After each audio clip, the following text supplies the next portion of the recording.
లోకేష్ నారా.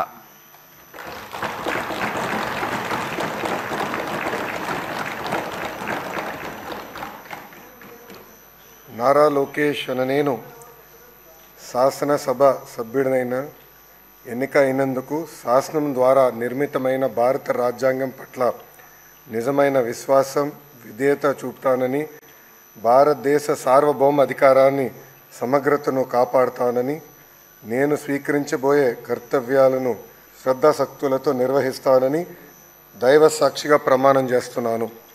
ఆంధ్రప్రదేశ్ శాసనసభ సభ్యుడైన నారా లోకేష్ అనే నేను సభ నియమాలను కట్టుబడి ఉంటానని, వాటిని అనుసరిస్తానని, సభ మర్యాదలను పాటిస్తానని, సాంప్రదాయాలను గౌరవిస్తానని దైవ సాక్షిగా ప్రమాణం చేస్తున్నాను.